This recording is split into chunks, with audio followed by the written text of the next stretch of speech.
gye buvuddeko bingi ebibadde bibungeesebwa ku mikutu emikwanira wala nga Ssaabasajja Kabaka wa Buganda Ronald Muwenda Mutebi owookubiri we yazaala abaana abalongo era nga bawezezza emyaka egiwerera ddala 12.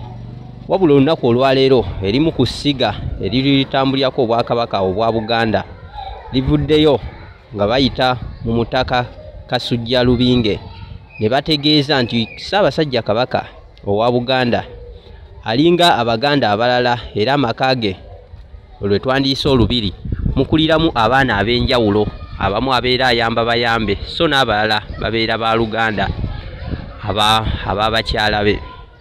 Wabula ng'ekigambibwa nti Ssaabasajja yazaala abaana abalongo kino bakisambazze abagamba Ssaabasajja naye wazaala abaana abalongo abeera alina okukolebwa emikolo emitongole egimanyiddwa ng'era Omuganda omulala gy'alina okuyitamu okukakasa kino era nga emikolo gino gyombi Kabaka talinaako mukolo bwe yali atuukiriza ekiraga obulungi Ssaabasajja abaana gye bali mu Lubiri wabula nga si baana babe abazaale.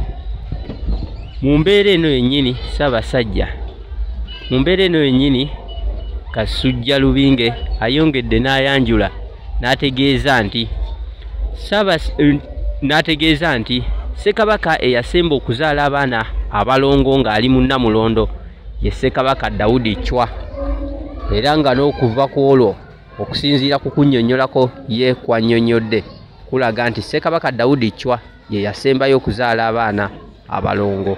Kino kikakasa bulungi nti Ssaabasajja abaana abali mu Lubiri si baana babe ba muntu mbweze okusinziira ku jjajja Kasujja kyannyonnyola nti Ssaabasajja naye ayita mikolo emirala egimanyikiddwa obulungi wano mu Buganda egimala abaana abalongo.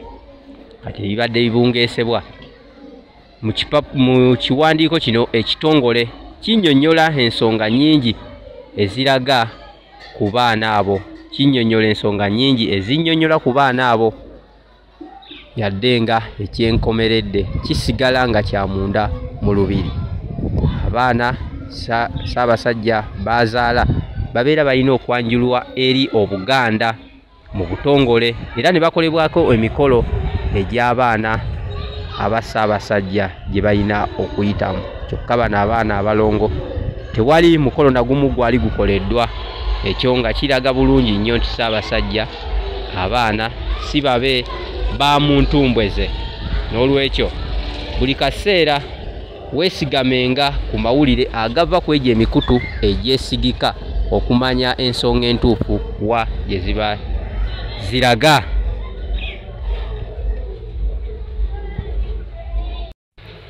Spotlight News Media we mukutu ogwesigika okuyita amawulire amatuufu agatabeerako kubuusibwabuusibwa nga gamaze okuggyibwa mu nsonda ezo zennyini ezeekakasibwa.